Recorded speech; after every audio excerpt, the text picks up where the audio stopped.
If it wasn't for the Most High who was on my side, man, ain't no telling where I'd be. Mr. Wilson would've known. Can't nobody tell me nothing different. The Father's been good to me. So good to me. Yeah. Wave your hands if you feel me.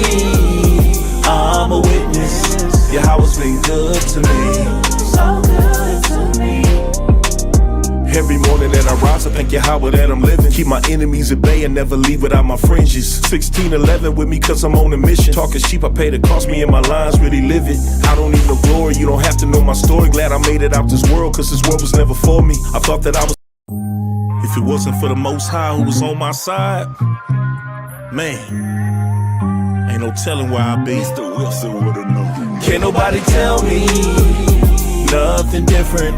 The Father's been good to me. So good to me. Yeah. Wave your hands if you feel me. I'm a witness. Yahweh's been good to me. So good to me. Every morning that I rise, I thank Yahweh that I'm living. Keep my enemies at bay and never leave without my fringes. 1611 with me cause I'm on a mission. Talking sheep, I pay the cost, me and my lines really live it. I don't need no glory, you don't have to know my story. Glad I made it out this world cause this world was never for me. I thought that I was. If it wasn't for the Most High who was on my side, man, ain't no telling where I'd be. Mr. Wilson would've known. Can't nobody tell me nothing different. The Father's been good to me. So good to me. Yeah. Wave your hands if you feel me. I'm a witness. Yahweh's been good to me. So good to me. Every morning that I rise, I thank Yahweh that I'm living. Keep my enemies at bay and never leave without my fringes. 1611 with me cause I'm on a mission. Talking sheep, I pay the cost, me and my lines really live it. I don't need no glory, you don't have to know my story. Glad I made it out this world cause this world was never for me. I thought that I was. If it wasn't for the Most High who was on my side, man, ain't no telling where I'd be. Mr. Wilson would've known. Can't nobody tell me nothing different. The Father's been good to me. So good to me. Yeah. Wave your hands if you feel me. I'm a witness. Yahweh's been good to me. So good to me. Every morning that I rise, I thank Yahweh that I'm living. Keep my enemies at bay and never leave without my fringes. 1611 with me cause I'm on a mission. Talking sheep, I pay the cost, me and my lines really live it. I don't need no glory, you don't have to know my story. Glad I made it out this world cause this world was never for me. I thought that I was. If it wasn't for the Most High who was on my side, man, ain't no telling where I'd be. Mr. Wilson would've known. Can't nobody tell me nothing different. The Father's been good to me. So good to me. Yeah. Wave your hands if you feel me.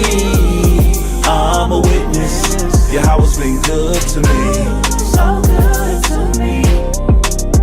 Every morning that I rise, I thank Yahweh that I'm living. Keep my enemies at bay and never leave without my fringes. 1611 with me cause I'm on a mission. Talking sheep, I pay the cost, me and my lines really live it. I don't need no glory, you don't have to know my story. Glad I made it out this world cause this world was never for me. I thought that I was. If it wasn't for the Most High who was on my side, man, ain't no telling where I'd be. Mr. Wilson would've known. Can't nobody tell me nothing different. The Father's been good to me. So good to me. Yeah. Wave your hands if you feel me. I'm a witness. Yahweh's been good to me. So good to me. Every morning that I rise, I thank Yahweh that I'm living.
Shalom, Israel. Shalom, shalom. Welcome to another edition of True Nations Bible Basics.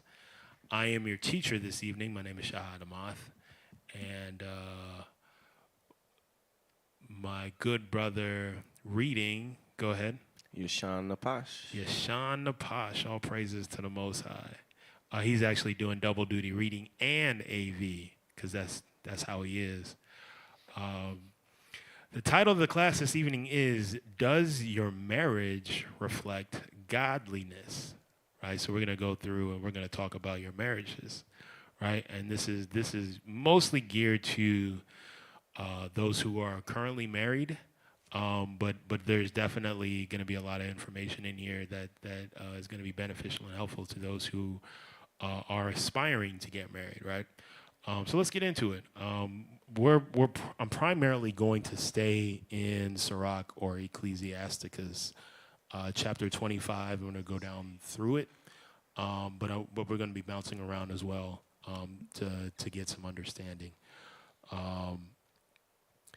I believe that a lot of times, you know, as we're going through our day to day, you know, striving to keep the commandments, I think that it's likely that at times we forget what our goal and what our purpose is, right? We strive to keep these commandments. We strive to be perfect according to the Most High's will, in order to get the kingdom. It's easy to say this, but to really understand what it takes is it takes cooperation. It takes a perfect ability for us to be able to work together in harmony, right? And that starts in your household, right? It starts with you know, how you're being raised, and transitions to, you know, most high willing, how you raise your children, right? Because the thing that we are to do is, in order to build the kingdom, in order to build up the nation in righteousness, is to procreate, to get married, and to have children, right? And to teach those children the way that they should be going, so that when they get older, they're able to also put in the works necessary for us to get to the kingdom, for us to get to heaven, right? And that works looks like coming together, working together, right? Figuring out how to get out of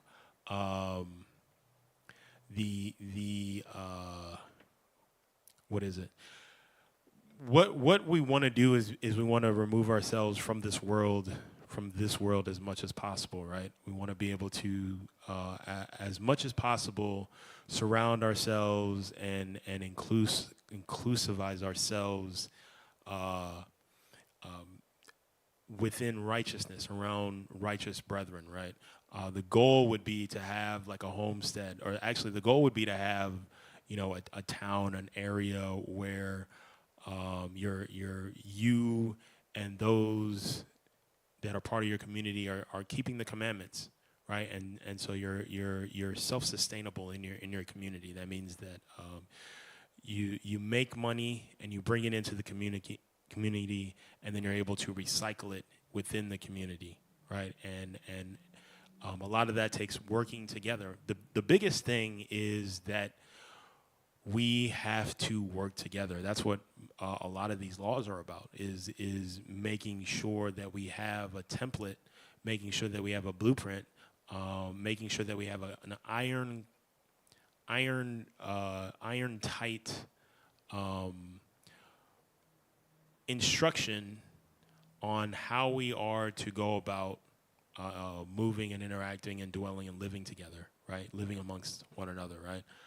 That's why you have laws like, you know, a man shouldn't sleep with another man's wife, right? Because that causes dysfunction. It causes a lot of things, right? But what it does is it takes away from the harmony, right? That's why there are laws about how we are to recompense for crimes committed to one another, right? If someone is caught stealing, there's a punishment for that, right? If someone is caught lying, there's a punishment for that, right? And all of these things are geared to help us live harmoniously amongst one another, right? And so the thing that this lesson is going to be concentrating on is the marriage, right? The marriage is kind of the glue that it's the glue that holds the community together, right? If your household is in order, that order will seep into the things that you do outside of the household, right? And if within your community everyone's household is in order, then that's going to seep throughout all of our efforts, right? And our efforts are going to be in order, and we'll be that much closer to building up the kingdom, right? So let's get into it. Go ahead and read verse 1. Where's Sirach 25 and verse 1? The book of Sirach, chapter 25 and verse 1. In three things I was beautified. So in three things, there are three things that make this environment beautiful. Go ahead. And stood upon beautiful both before God and men, the unity of brethren. The unity of brethren, right? When brothers are able to, brothers and sisters, right? When brothers and sisters are able to work together, like here at True Nation, right now we have brothers that are on our land working to build a structure that we will all be able to take part of, right? We'll be able to gather there together. We'll be able to cook and eat there together. We'll be able to dwell together, right? We'll be able to have Tila camp up there, right? We'll be able to have tabernacles up there, right? And as we continue to build on this land, we'll be able to utilize it more. We'll be able to do greater things, right? And all of these things will foster a stronger community and foster a more tight-knit group, right? And through that, we will be able to build more effectively and more efficiently together, right? Go ahead and read. The unity of brethren, the love of neighbors. So the love of one another, right? The love of all your brethren who are keeping the commandments, right? When you have that love, you have that harmony. Not only does it help to make life a little easier and a little more simple, but it also makes it much more enjoyable, right? When you have your brethren, your neighbors who you can count on, who you can rely on, who can rely on you. It all goes to strengthening and making the community greater, right? Read. And a man and a wife, a man and a wife that agree together. And a man and a wife that agree together, right? So these are the three things that show the greatness of the Most High, right? Because the way that these things are harmonious is by individuals conducting themselves according to these laws, right? By brethren conducting themselves according to the laws, right? To work together better, for neighbors to conduct themselves according to the laws, right? So that we're able to dwell amongst each other in harmony. So there isn't any schisms. So there isn't any difficulties. So that we know how to handle all situations, right? And then a man and a wife that agree together, right? Your household, the marriage, right? The marriage is the key to longevity. It's the key to continually building generation after generation, right? Go ahead and read. Three sorts of men my soul hateth, and I am greatly offended at their life. A poor man that is proud. So this is the other side of that, right? These are the things that the Most High hates, right? A poor man that is proud, right? When you are poor, it's because you're more than likely because you're not making choices that that align with the scriptures, right? Because you're going on your own and doing your own thing, right? Doing and moving according to your world, how you see is fit, right? And that's not according to the commandments. That's not according to this Bible.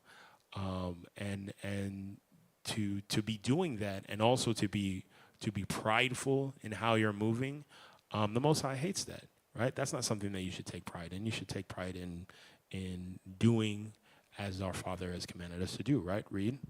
A rich man that is a liar. So a poor man that is proud, right? You shouldn't be proud of being poor, right? We should be proud of being well off, with being able to take care of ourselves and others, right? A rich man that is a liar, right? The most lying is a sin. The Most High said that we aren't to be lying to one another, right? We aren't to be deceitful, right? There's nothing great about deceit. Deceit, it causes it causes us to not trust each other, right? To not trust one another, right? And to have a community, one of the most important components is trust, right? We need to be able to trust one another. We need to be able to believe the words and actions that we exude, right? The things that we say and the things that we do. We need to be able to trust what we see, what we perceive from people, right? It's important in building harmony. It's important in building camaraderie, right? Being able to trust one another, right? Read. And an old adulterer that doteth. And an old adulterer that doteth, right? Doteth it's an archaic form of the verb dote, which means to show excessive fondness or love, often to the point of foolishness, right? And an adulterer, right, is a man who sleeps with another man's wife, right? And we talked about that before, right? That's a grave sin, punishable by death, right? And that's three. So those are the three things that are hated, right? All right, let's jump to Genesis chapter 2 and verse 18, right? So you don't want to be poor and proud. You don't want to be rich and a liar, right? You want to be wealthy and honest, right? You'll see in this world oftentimes those who are wealthy have gotten wealthy through some dishonesty, have gotten wealthy through some shady dealings, right? They haven't gotten wealthy and been honest about how they've gotten wealthy. They can't be honest because oftentimes it's because they've taken advantage of other people, right? So you don't want to be a rich man that's a liar, and you obviously don't want to be an old adulterer, right? It means that you are taking things that aren't yours, right? And you're causing a lot of pain and suffering within the community, and it'll destroy the community, right?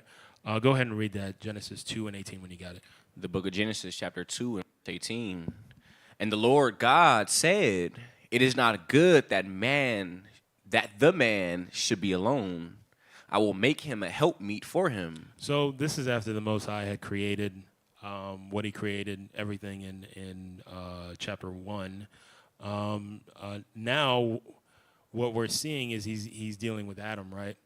And he's saying that it's not good for Adam to be alone. It's not good for man to be alone. He should have a companion, a helpmate, right? And we're going to see that. Read.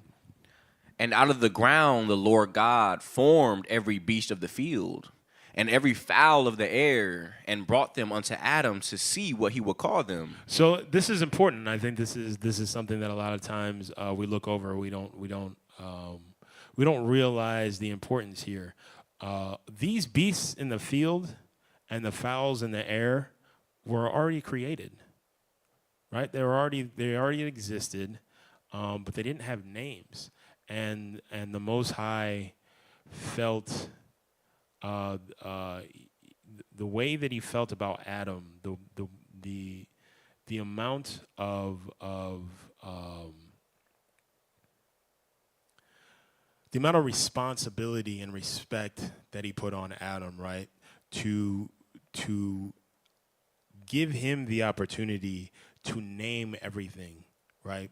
Gave him domain over all of the earth, right? Over all of the living creatures, right? It's not a simple, easy thing.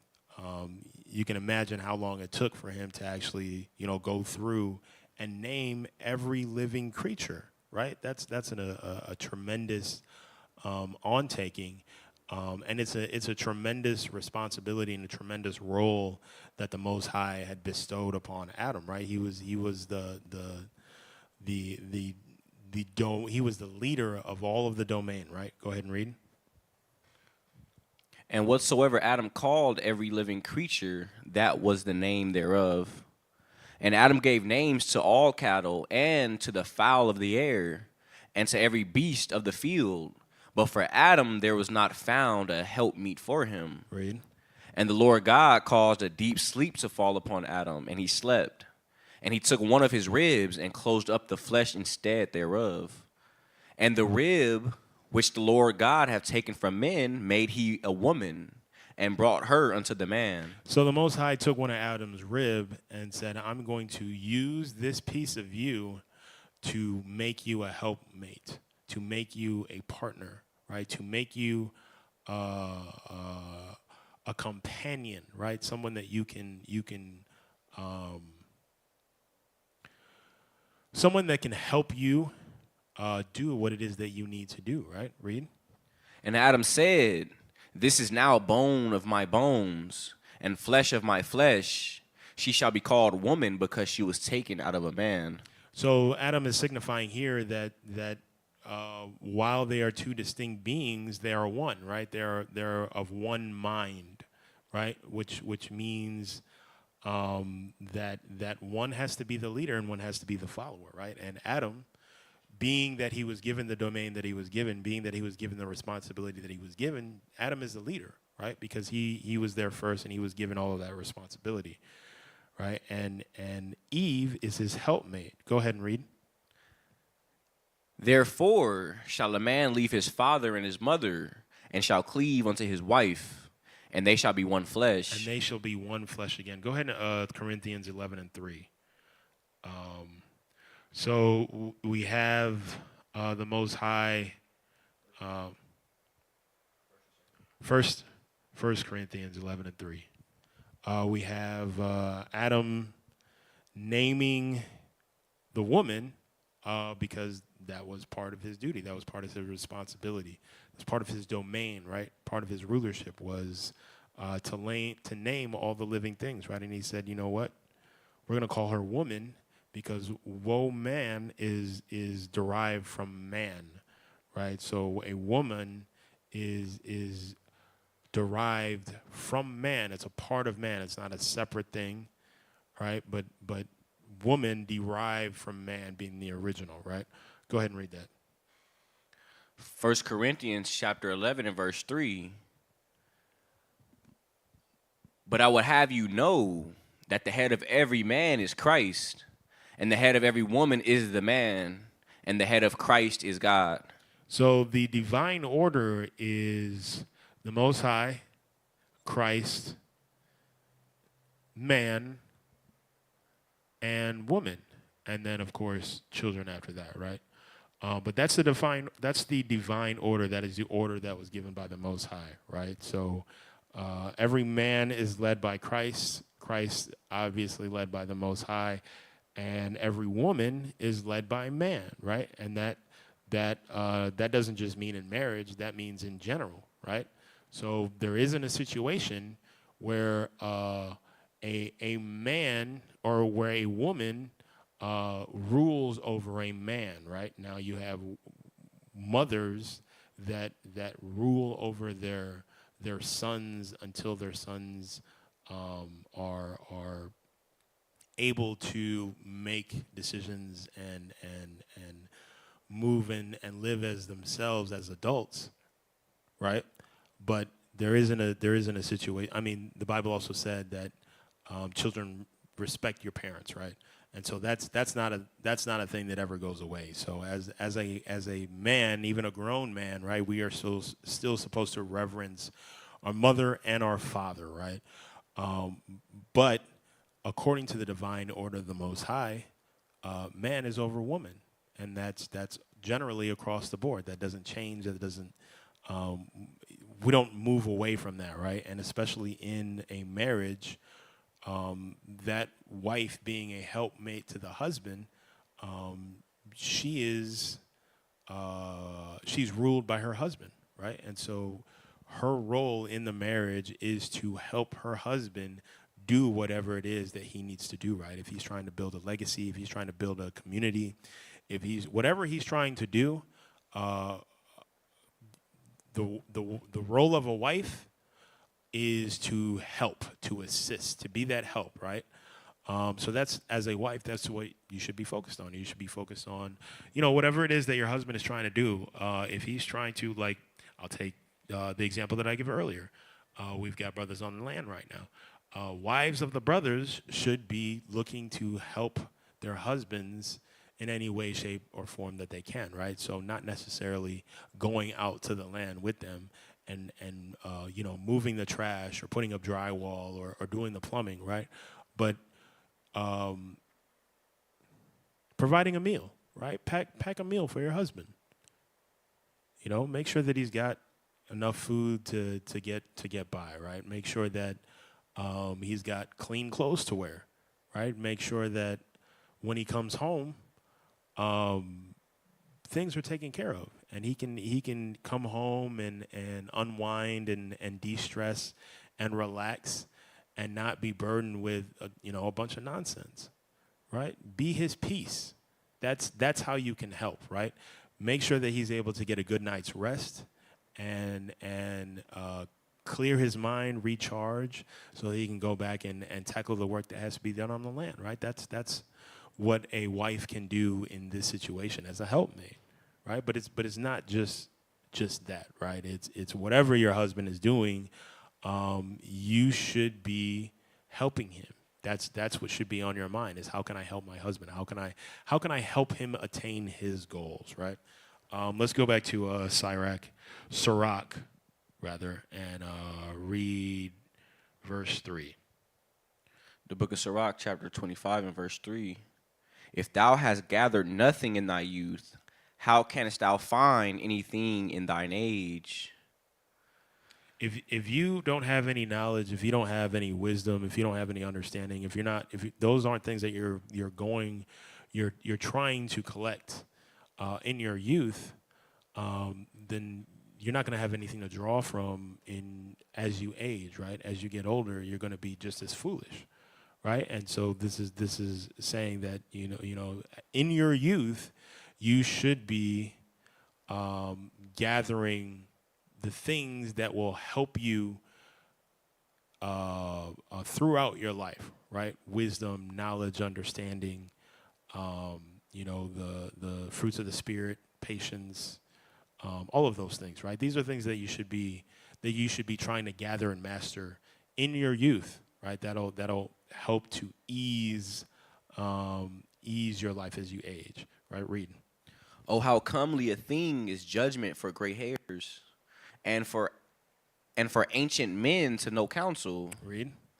Oh, how comely is the wisdom of old men, and understanding and counsel to men of honor. So it's important for men to have knowledge, to have wisdom, to have understanding, because as a man,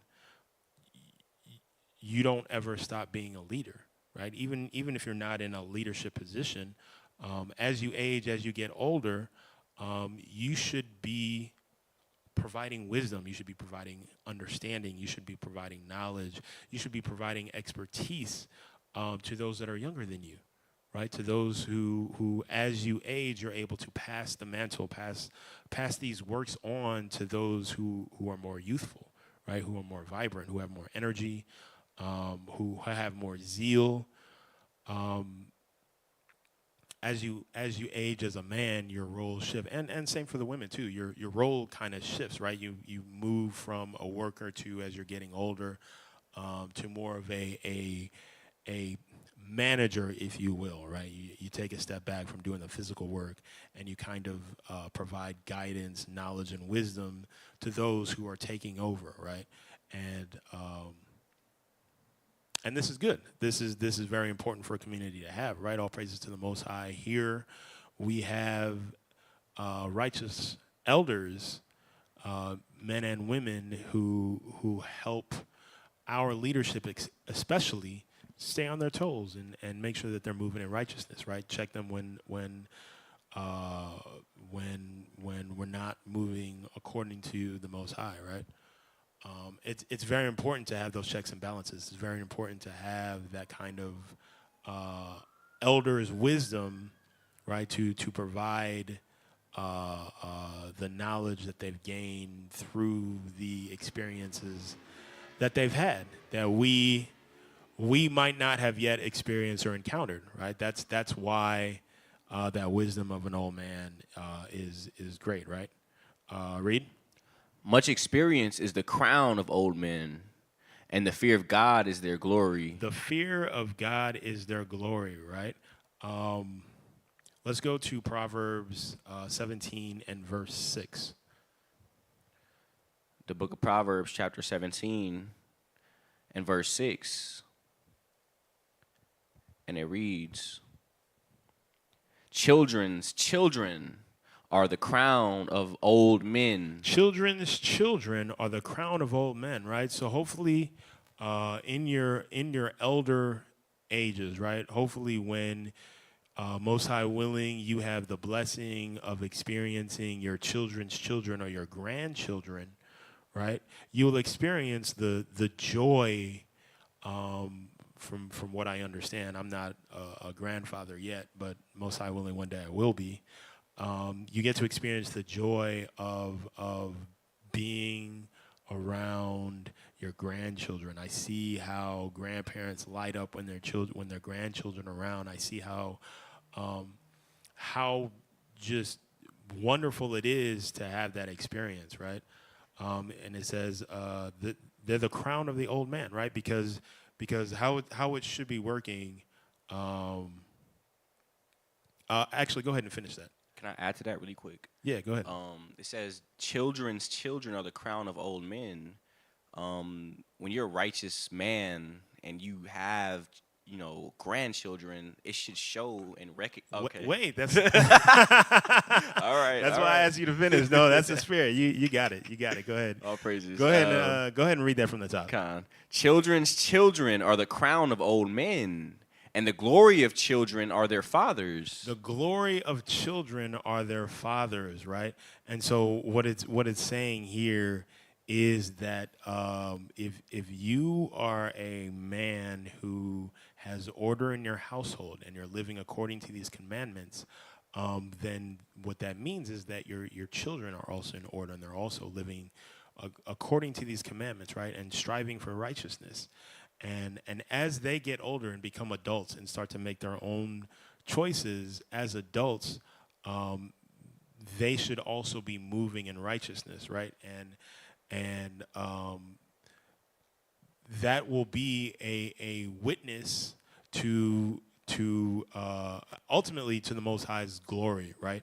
Because you are the fruit of the instruction of the Most High. Right, and it's also a glory to you as a father, because your child is a witness to you. Your child is a witness to the works that you put in, right? If you raise them up in righteousness, and now they're out in the world and they're interacting with people and they're moving in righteousness, it's a glory to you, right? When people ask, who's your family, who's your people, who are you from, and they tell you, I'm from the house of Shahad, right? It's a glory to the house of Shahad, to the man who is Shahad, right? It's either a glory or it's a dishonor, right? And the man, the husband, the father, is where that comes from, right? It's a reflection of the father more than the mother, on how the offspring act, right? And to that, the glory of being a grandfather or a grandparent is that not only are you seeing your firsthand works, but you're seeing the second hand of your works, right? You get to see how your children are raising their children in righteousness, right? And it should be glory and honor, right? And that is also a reflection of your house, right? Let's go to Psalms 128 and start at the top. So that's why it's important as a husband and as a father to have your household in order, right? To be raising your children according to these commandments, because if you raise them according to the commandments, then they're not going to go astray, right? And not only are they not going to go astray, but they're going to then raise their children according to the commandments, right? And so you're going to have 3 generations of righteousness, and that's a powerful testament and a powerful tool to building the nation, right? And that's what the goal is. That's what all of our efforts and our motivation should be towards, right? To building this kingdom in righteousness. Go ahead when you got that. The book of Psalms, chapter 128 and verse 1, a song of degrees. Blessed is everyone that feareth the Lord, that walketh in his ways. Blessed is everyone. So everyone who fears the Lord and walks in his ways is going to be blessed. Off top, right? Read. For thou shalt eat the labor of thine hands. Happy shalt thou be, and it shall be well with thee. So, for thou shalt eat the labor of thine hands, right? That's exactly what I was talking about.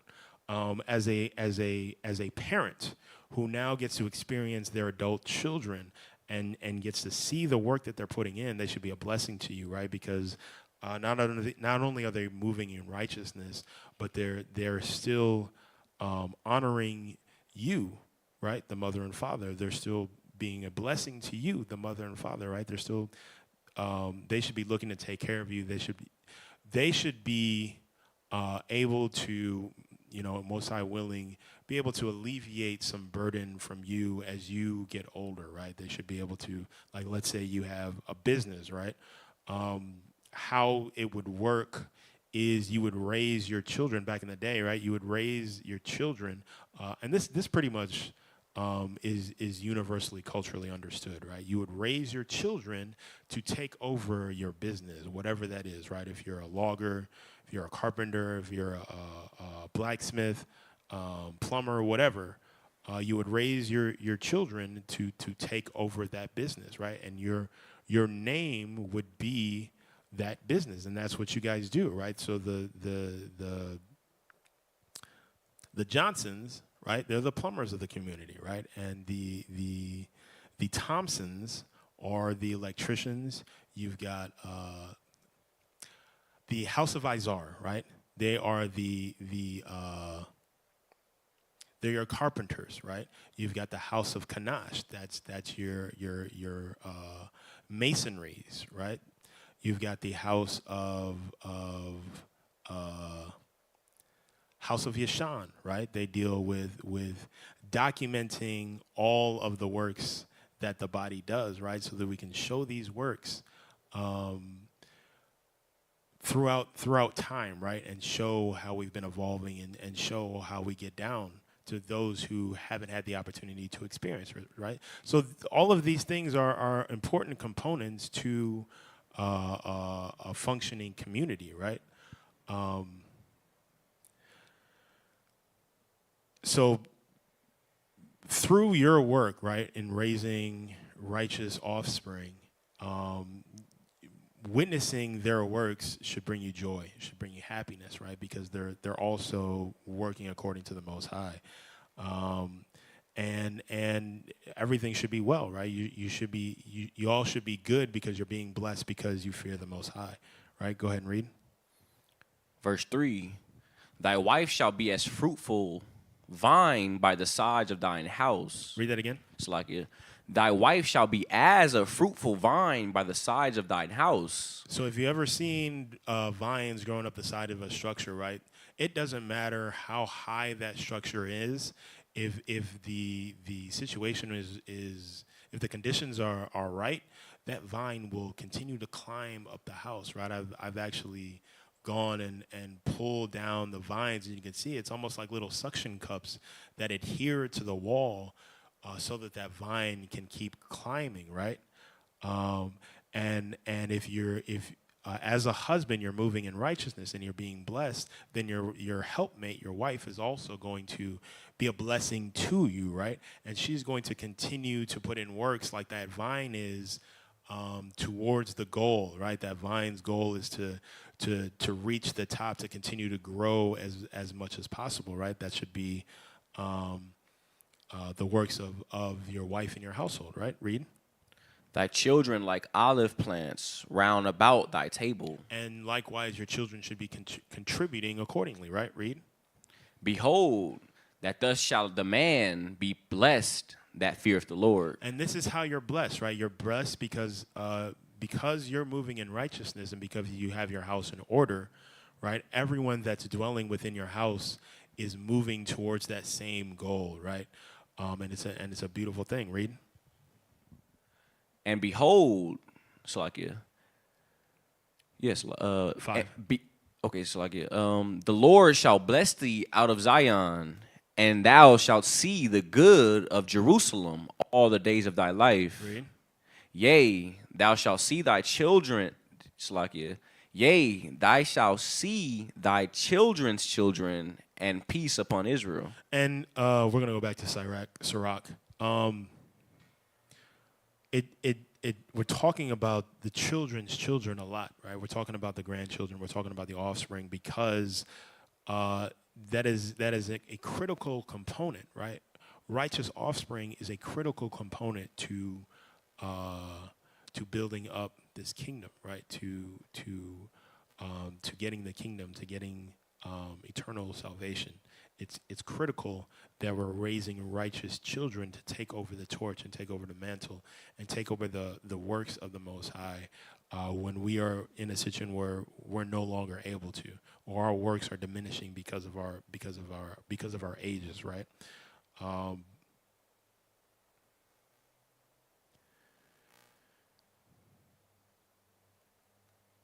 So if you're as a husband and a father, if you're moving righteousness in your household, right, that's going to give you longevity. It's going to give you godly children, right, and that is proof of the discipline and the order that you have in your household, right. Let's go back to Sirach and read verse 7. Sirach chapter 25 and verse 7. There be 9 things which I have judged in my heart to be happy, and the 10th I will utter with my tongue. A man hath joy of his children, and he that liveth to see the fall of his enemies. A man that have joy of his children, the way that your children make you joyous, your children make you happy, is that they're doing your will, right? And your will should be to do the will of the Most High, so their will should also be the will of the Most High, right? And so in keeping these commandments, in moving in righteousness, right, everyone should be joyful because everyone is being blessed, right? Read. Well is him that dwelleth with a wife of understanding. Well is him that dwelleth with a wife of understanding, right? Read. And that hath not slipped with his tongue, and that hath not served a man more unworthy than himself. So well is him that dwelleth with a wife of understanding, right? When a husband and a wife are on the same page, right? When they're on one accord, it's a beautiful thing, and it's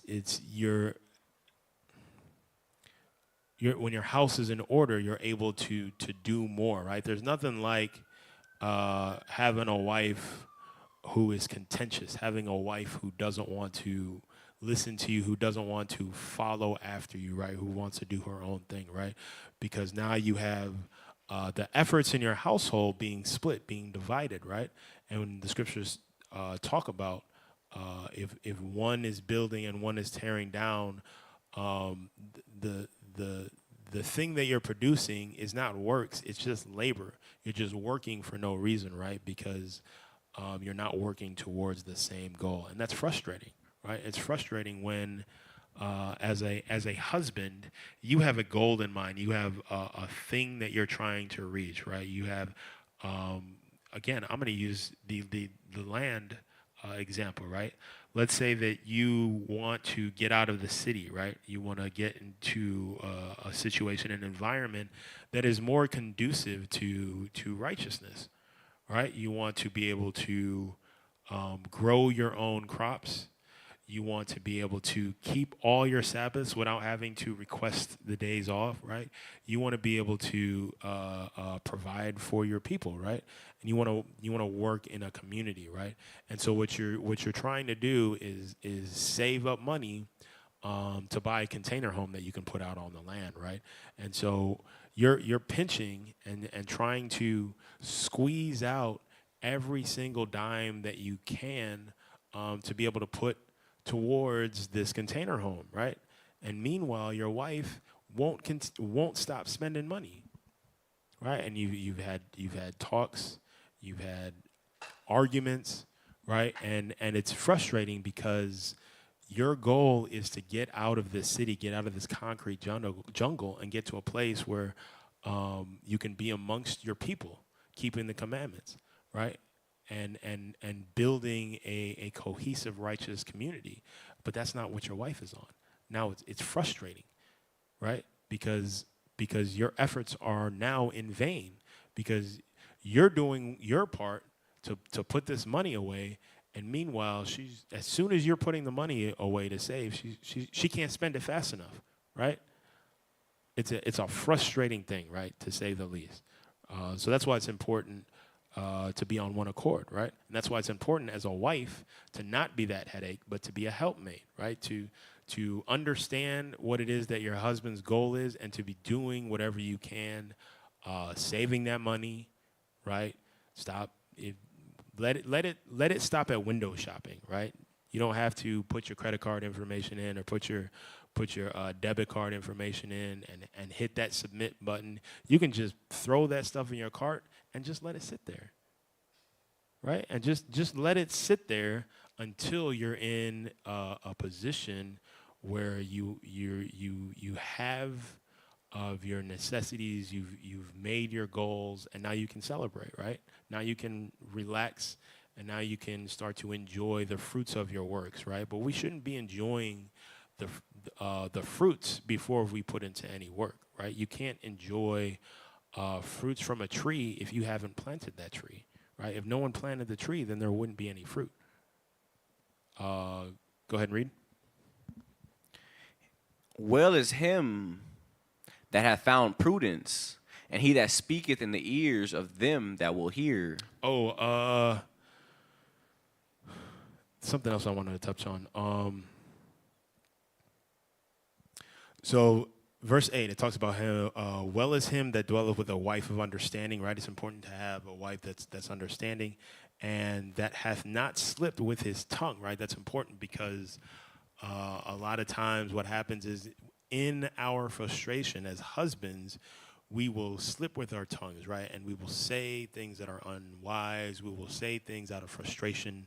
We will say things out of anger or hurt or bitterness, right? Because we're not happy with the way that our wives are moving. We're not happy with the lack of following, the lack of want to understand, right? We're frustrated, and so we might say something that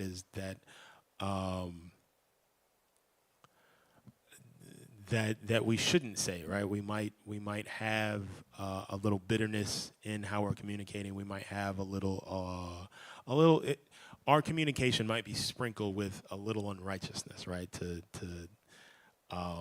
And that can be detrimental to the marriage, right? It can be detrimental to the wife, right? Because what the wife is looking for, what women are looking for, I believe innately and subconsciously, women want to know that women are looking for security biologically, right? Security from their husband, right? And so a lot of times what they will do unconsciously is they will test that man and see how far they can push that man, see what his limit is, see just how much they can get away with, right?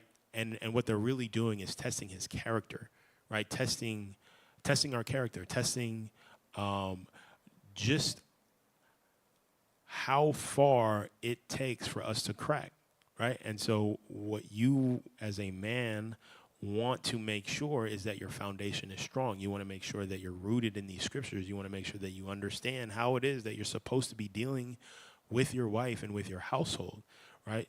Even when you're frustrated, even when you're upset, even when you're irate, even when you are extremely upset, extremely pissed off, right? There is still a way that you should be communicating in righteousness. Because what happens is when you stray from that, now your wife can go, yes, I did what I did. I wasn't listening to you. I was being disobedient. I was being disrespectful. But you weren't perfect, right? And that wife having the ability to point to you and point out your slip of the tongue and point out how you weren't patient or you weren't long suffering, that will dwell with her more than the fact that you were frustrated with her actions, right? So that's why it's important that when we are communicating, even frustration, right, we're communicating in righteousness. We're communicating in a way that is respectful. We're communicating in a way that is going to be received well. We're communicating in a way in which the wives can't say that we aren't blameless. We need to make sure that our communication is blameless, right? I wanted to make sure that I hit on that, right? Go ahead and read verse 9. All praises. Verse 9, well is him that hath found prudence, and he that speaketh in the ears of them that will hear. Read. O great is he that findeth wisdom, yet is there none above him that feareth the Lord. But the love of the Lord passeth all things for illumination. He that holdeth it whereto shall be he, Shalakia, whereto shall he be likened. Let's go to Proverbs chapter 31, and we're going to start at verse 10. It says, well is him that hath found prudence, right? Prudence, meaning the quality of being prudent, cautiousness, right? It's important that as a man you're moving prudently, right? You're moving not overly cautious, but not recklessly as well, right? We should be moving according to these words, right? You shouldn't be you shouldn't be living outside of your means, right? If you can't afford it, you don't need that Maserati, right? If you can't afford it, you don't need to be taking that vacation. If you can't afford it, you need to. If you can't afford it, put that cookie down, right? If your health is not where it needs to be, go ahead and take that walk, right? We should be moving in measure, right, according to what is good for us, right? Go ahead and read that when you got it. The book of Proverbs, chapter 31, verse 10. Who can find a virtuous woman? For her price is far above rubies. A virtuous woman is priceless. Read. The heart of her husband doth safely trust in her. The heart of her husband doth safely trust in her. The way that you build trust is through works, right? There's no other way to build trust. And what the scripture is saying here, the scripture, and I've heard this being misrepresented, right? The scripture is not saying that a husband should trust his wife. That is not what this is saying. What it's saying is that this virtuous woman, because of her pattern of good works, has established trust in her husband. Now he trusts that her will is his will, right? Because they're on one accord. That's what this is saying, right? Go ahead and read. The heart of her husband doth safely trust in her, so that he shall have no need of spoil. Safely trust, right? It doesn't just say trust. It says safely trust, right? You can, as a husband, you can trust your wife, but still be cautious or mindful of her her short steps, right? You can still be mindful of the things that she struggles with. You can still be mindful of, like, let's say, for instance, I trust my wife to go to Target and not max out the credit card, right? But I also know that she's probably going to get more than the list that she made, right? It's a good likelihood that she's going to add to that list, right? But a husband who safely trusts in his wife, right, knows that she's not going to deviate from his, not just his word, right, but from his goals, right? Because they're on one accord, he can trust that she's going to handle that situation, whatever it is, in righteousness. She's going to handle that situation the way that he would want her to handle that situation, right? Whether it's a disagreement with someone, whether it's a business opportunity, whatever it is, right? He is so trustworthy. He is so trusting in her, safely trusting in her, because she has shown over and over and over again that she is on his accord and that his will, the husband's will, is her will, right? And so she has shown over and over and over and over again, she has established a pattern that I'm going to do what it is that my husband wants me to do in every situation, right? And that's what it means by safely trusting in her, right? He has no worry that she is going to cause any issues in his life, in their life, right? He doesn't even concern himself with that, right? Because of her works, right? Reverse 12. She will do him good and not evil all the days of her life. She will do him good and not evil for as long as she's living, right? She's never going to have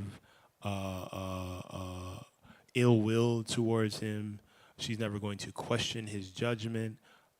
She's just going to obey him. She's going to trust him, and she's going to move according to how he wants her to move, right? And that's a virtuous woman. That's a virtuous wife, right? And when you find this woman, you hold on to her, right? Because she's priceless. Her price is far above rubies, right? Go ahead. Let's go to Tobit chapter 8 and start at the top.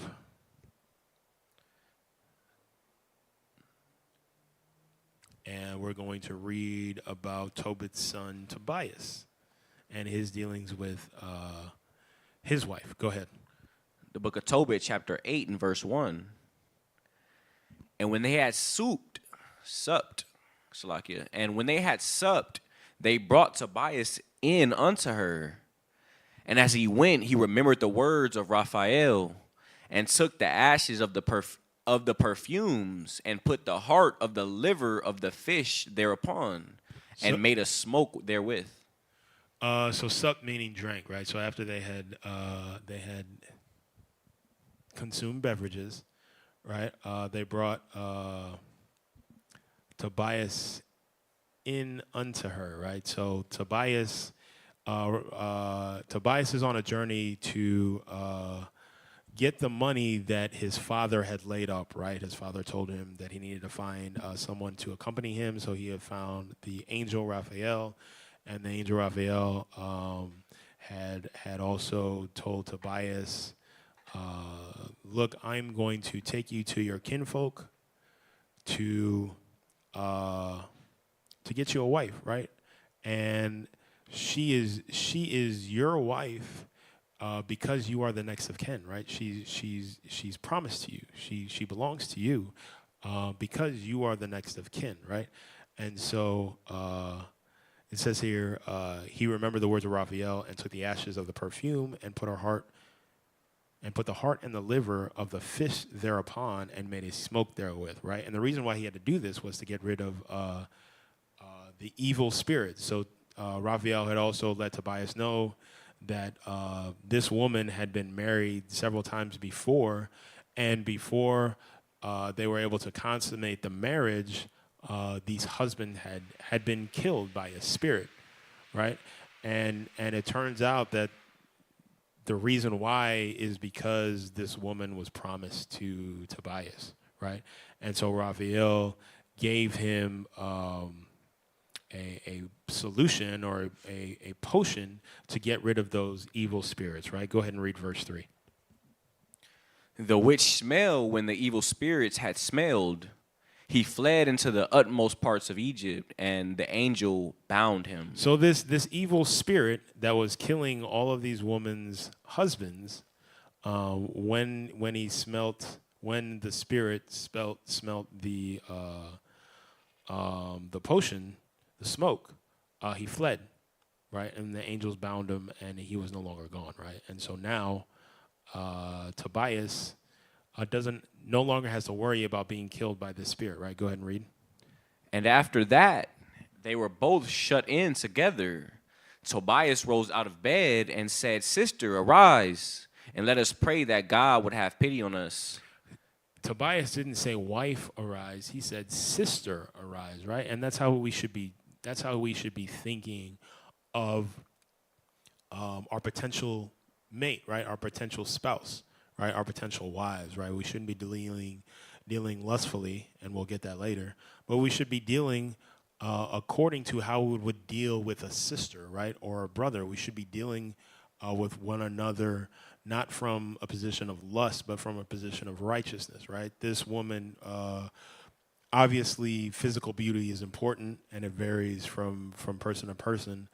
But it's not saying, don't be attracted to the person that you want to marry, but don't be so consumed with lust that you're neglecting the character, that you're neglecting the other aspects of this potential mate, right? Are they a good fit for you? Do they also have the zeal to keep the commandments like you do? Are they obedient, right? Do they have a good temperament? These are all things that you should be considering more than just wanting to get with her physically, right? Because a lot of times we see it in the world. A lot of times that leads to broken marriages, broken households, broken children who grow up and become broken adults, right? We have a whole community of that, right? We have a whole community of adults walking around who are the product of broken relationships, the product of broken families, right? How many we have? I imagine that in our community, especially blacks and Hispanics, we have more people that are raised in households with one parent than not, right? But that's not the way that it always was, and that's not the way that it should be, right? So you want to make sure that you're moving not in lust, but in righteousness. Read. Then began Tobias to say, Blessed art thou, O God of our fathers, and blessed is thy holy and glorious name forever. Let the heavens bless thee, and all thy creatures. So Tobias, he took it upon himself in that moment to pray to the Most High God with his wife, right, and to establish that understanding that together we are going to make sure that we bless and confess to the Most High together, right? We are going to communicate with our Father together, right, as one. Read.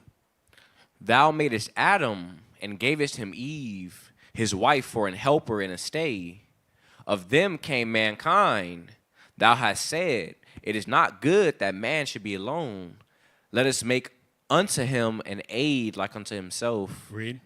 And now, O Lord, I take not this my sister for lust, but uprightly. So he's saying, Yahweh, understand that I'm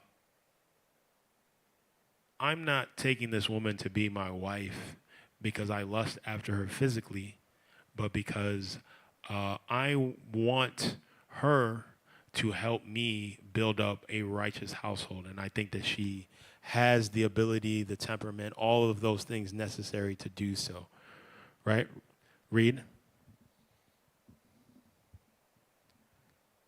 And now, O Lord, Salakia. No, you got to go ahead and read. And now, O Lord, I take not this my sister for lust, but uprightly. Calling her his sister because that's the respect that he has for her, right? As a brother with a sister, younger or older, you have a natural desire, a natural inclination to protect her, to watch over her, to make sure that she is being well and doing well, right? You want to make sure that no one is mistreating her, including yourself, right? And so that's why he's calling her his sister rather than his wife, right? Read. I take not this my sister for lust, but uprightly. Therefore, mercifully ordain that we may become aged together. Read. And she said with him, Amen. And she said with him, Amen, right? Showing that she's on that same accord, right? That they are together as one, right? So be it. Khan.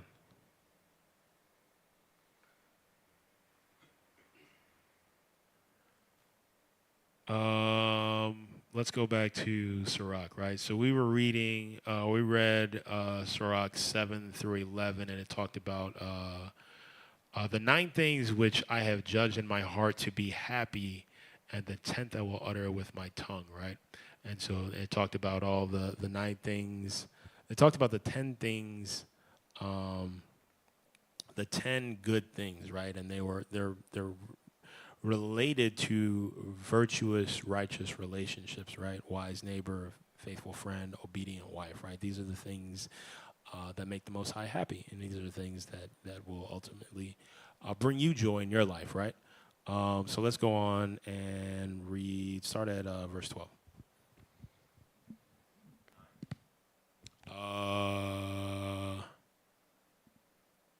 We read all the way to 11, right? Yeah, so go ahead and read verse 12. But the love of the Lord passeth all things for illumination. No, I'm sorry. Sirach 25 and verse 12.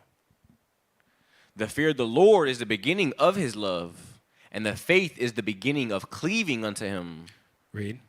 Give me any plague but the plague of the heart, and any wickedness but the wickedness of a woman. Give me any plague but the plague of the heart, right? The plague of the mind, right?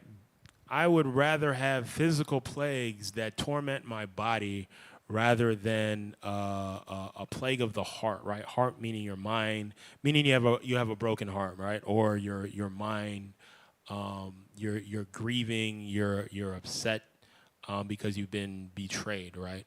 You've been hurt, right? And it says, and any wickedness but the wickedness of a woman, right? And this is specifically talking about a wife, right? The wickedness of a wife. You'd rather have any plague and any wickedness other than the wickedness of a woman or of your wife, right? And the reason why that wickedness is so bad, it's the worst, because this is coming from your helpmate, right? This is coming from the one person who, more than anything else, should be by your side, should be supporting you, should be helping you, should be doing your will, right? And it's the ultimate betrayal because it goes against their as a wife, when you are causing frustration, when you are being wicked to your husband, it's the ultimate betrayal, right? Because your role in that marriage is to be everything but, right? In that marriage, your role is to be a helpmate. Your role is to support your husband. Your role is to be a pillar that he can lean on when he needs to. Your role is to be his peace, right? His comfort. Your role is to help alleviate the burdens that come with being a man in this world, right? Being a provider, being a protector. So it's saying here, I'll take any other wickedness, right? I'll take any other plague other than having my wife my helpmate betray me. Right? Read. And any affliction but the affliction from them that hate me, Read. and any revenge but the revenge of enemies. And a lot of times, right? It'll be not a lot of times, right? But there are times where a wife is so upset that she hates her husband, right? And she is so angered that she wants revenge, right? And so she becomes one that hates you and ones that becomes your enemy, right? She becomes your adversary, right? And that is a truly, truly awful thing to experience, to go through, and also to witness and be a part of, right? Because it doesn't just affect you, that husband, that household, but it affects, the broader community, right? There's nothing like a woman scorned, right? So it's important that as men, we are choosing our helpmate wisely, and we're moving according to these commandments with her in righteousness, right? And so you don't turn her into your enemy, right? Read. Verse 15. There is no head above the head of a serpent, and there is no wrath above the wrath of an enemy. There's nothing worse than a serpent, right? Or someone who is just looking to cause and gain from your downfall, right? Someone who's entirely motivated to be the cause of your destruction and be the cause of your downfall. There's nothing worse than that, right? Read. I had rather dwell with a lion and a dragon than to keep a house with a wicked woman. I had rather dwell with a lion and a dragon, right? These are animals that will definitely have the power to destroy you, to eat you, to tear you apart, right? But here he's saying that I'd rather try my chances with that than to dwell with a wicked woman, because a wicked woman is that much worse, right? Read. The wickedness of a woman changeth her face. When you experience your wife or a woman not fighting off that wicked spirit, but accepting it and letting it steer her way, you can see the change in her face, right? You can see and feel the change in her energy, in her countenance, right? There's a very distinct shift, right? And it can be an off-putting, a very off-putting thing, right? And it's kind of, when you experience it, it's kind of like, damn, like this is really happening, and it's really crazy. I'm actually witnessing the transformation, right? I'm witnessing you move into a role where you're accepting this evil, wicked spirit, right? And you're letting this spirit rule you, right?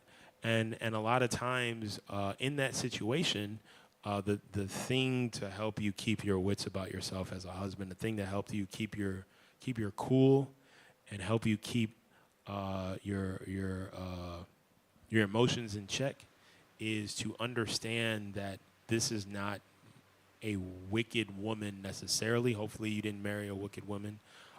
This is not a wicked woman necessarily, but this is a wife who is in need of your help, right? She's in need of guidance. She's in need of someone who can help her to push this spirit away, right? Who can help her to separate herself from this evil and wicked spirit, right? It's hard to help someone who has wronged you if you're focused on the wrong, if you're focused on being hurt, if you're focused on taking it personally, right, then it's hard to put yourself in a place mentally to want to help them, and they need help. They need your help, right? And that's what you're there for. Go ahead and read. The wickedness of a woman changeth her face, and darkeneth her countenance like sackcloth. And we've seen it, right? We've seen women who at times are dealing with different spirits, and you can see it in their countenance. You can see it in how they're moving. You can see it in their energy, right? You can see it on their face, right? You can tell by some of the underhanded comments that they're whispering, or the attitude that they have. It's very clear, right? Read. Her husband shall sit among his neighbors, and when he heareth it, shall sigh bitterly. And we've seen that as well, right? When brothers are dwelling together and there's issues in the household, brothers talk.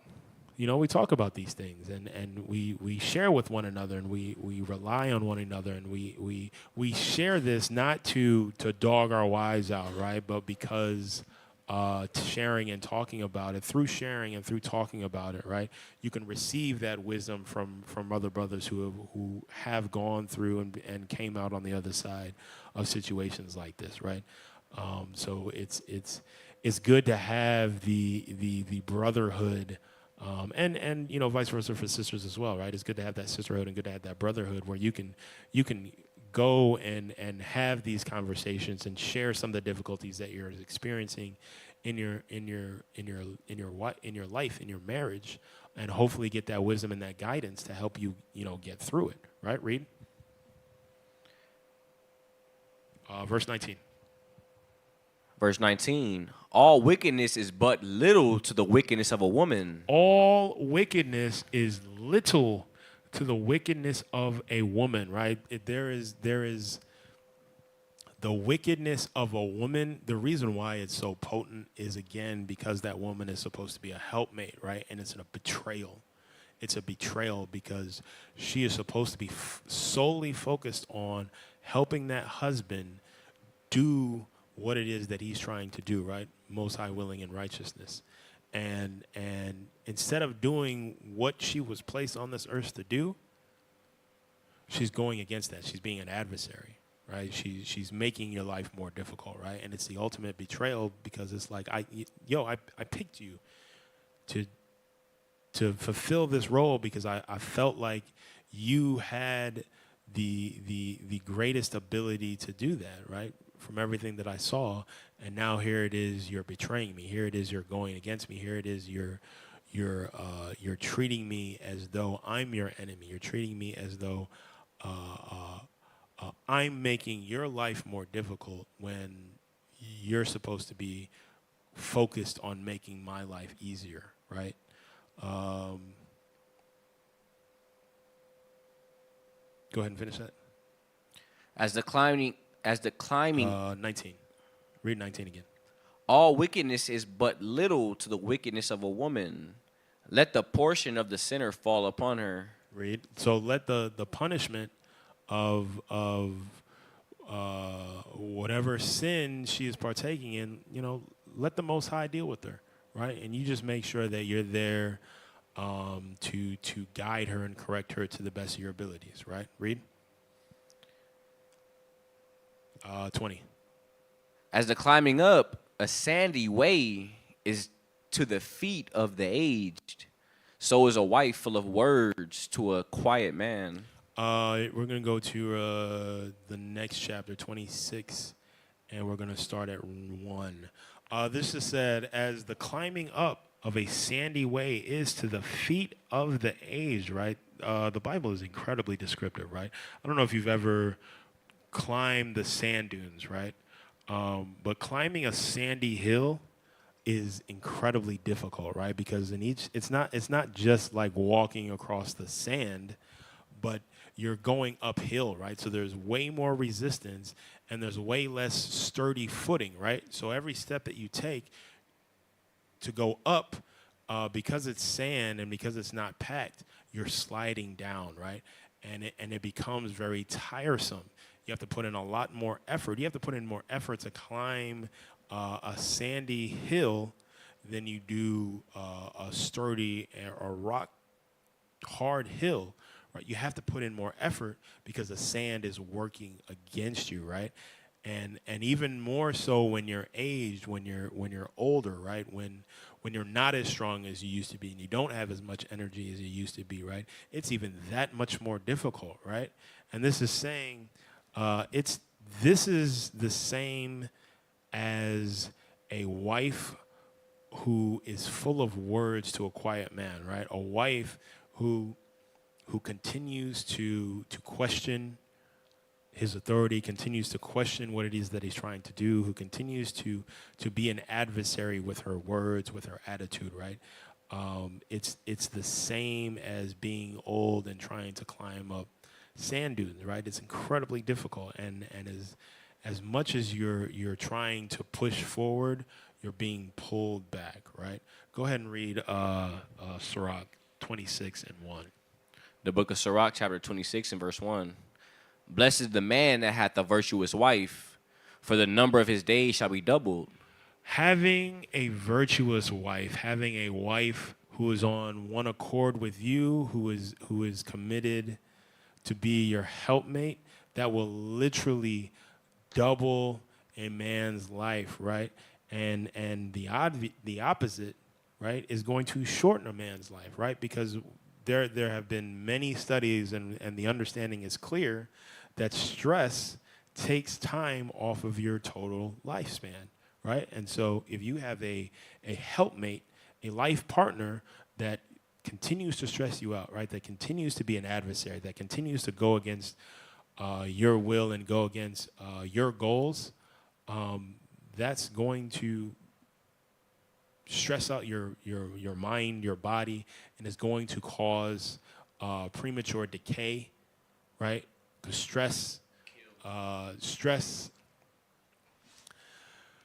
stress increases when you feel stress. What it does is it in your body it releases. I'm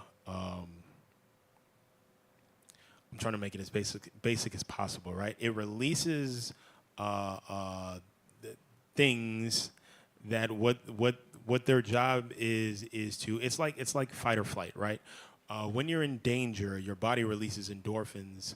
It releases energy. It sends energy to your muscles to give you the fuel you need to either fight your way out of whatever the situation is, or to get away as quickly as possible, right?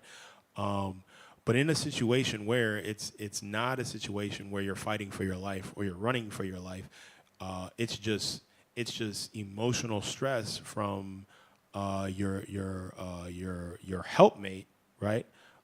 It's your body is still having that same kind of reaction, right? And it's taxing, it's tolling on your body.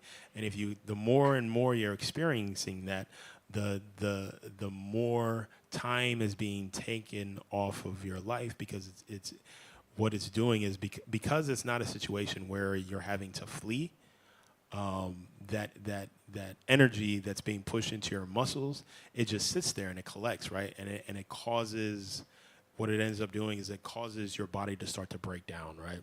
And the more your body breaks down because these things are being released into your muscles, the more it's going to cause the decay in your body, the more it's going to cause the decline in your body, and therefore it's going to make your life much, much shorter, right? So a man is blessed when he has a virtuous wife that is not doing that, right? She's literally extending his life, right? Not only is she not causing him stress, but the way that she cares for him, the way that she takes care of him, should be allowing him to extend his life, right? Because it's more peaceful, it's more joyful, and it's pleasing, right? Go ahead and read. Sirach chapter 26 and verse 2. Yes. A virtuous woman rejoiceth her husband, and he shall fulfill the years of his life in peace. And he shall fulfill the years of his life in peace. Read. A good wife is a good portion, which shall be given in the portion of them that fear the Lord.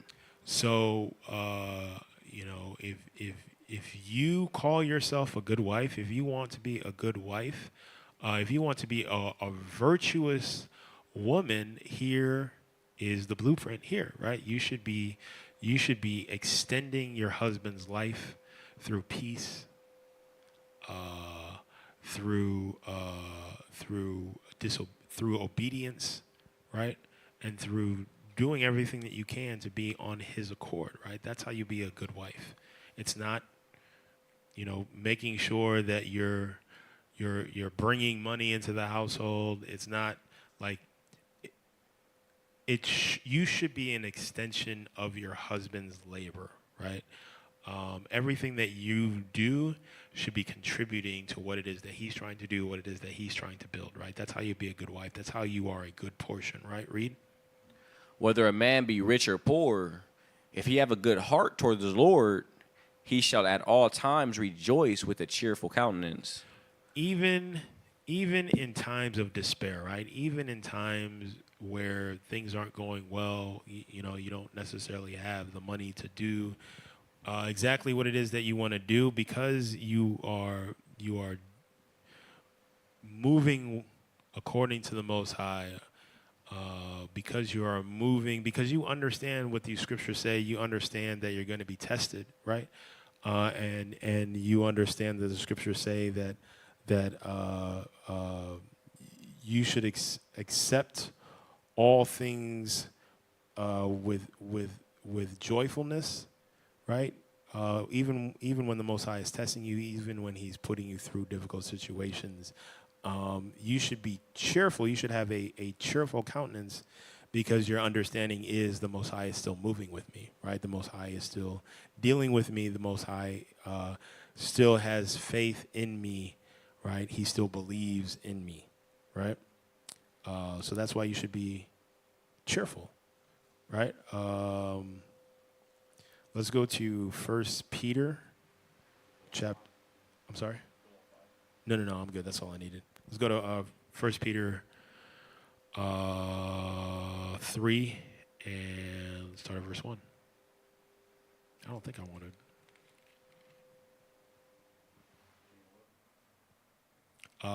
At the top. The book of 1 Peter chapter 3 and verse 1. Likewise, ye wives, be in subjection to your own husband, that if any obey not the word, they also may without the word be won by the conversation of their wives. This is a very, very important thing, right? Because what we see in our community a lot of times is a wife who says that my husband isn't moving in righteousness, my husband is in sin, and he's making my life more difficult because he's not moving in righteousness. What do I do? He doesn't listen to me, right? He doesn't want to hear what I have to say. He doesn't want to hear the guidance that I have to give him. What am I supposed to do? How am I supposed to handle this situation? How can I help my husband if he doesn't want to listen to me, right? And what the scripture is saying is that be in subjection to your own husband, right? You can still be a helpmate, even when your husband is going off, right? You can be a helpmate. You can be a help to your brother. He's still your brother. And you can be a help to your brother by following these commandments, right? By doing what these commandments say, right? It says, they also may, without the word, be won by the conversation of the wives, right? And what that looks like is the way that a wife, you as a wife, the way that you speak to your husband, right? You're speaking to him with humility. You're speaking to him. Actually, let's get that next verse, and it's going to help to make it clear. While they behold your chaste conversation coupled with fear. Your chaste conversation coupled with fear, right? So when you are dealing with your husband, right?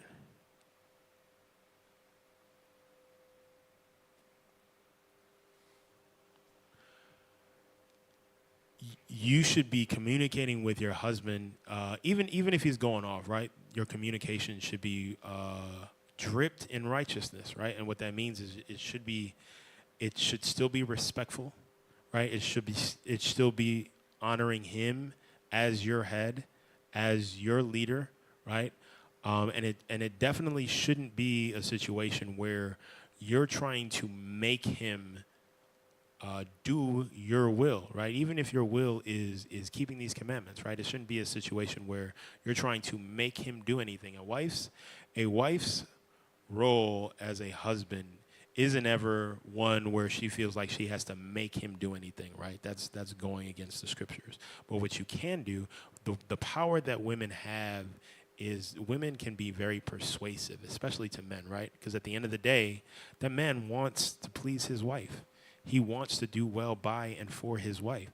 He should be treating his wife as he would treat himself, right? And so he should want what's best for her. He should want what's well for her, right? And the way that as a wife you can contribute to that desire, to his desire, is by not being abrasive, right? But being gentle, right? Not being pushy, not being shovey, not trying to make him do anything, but using your kind words, using your softness, using your gentleness, right? Using your powers of womanly persuasion to try to show him the error in his way, right? Without, having a need to directly come out and tell him, you off, right? You not doing right, right? It shouldn't be like that. It should be very soft, right? And even if it's not right in that moment, through your actions, through your soft tones, through your soft words, through your gentleness, you should be able to coax him back to keeping these commandments, right?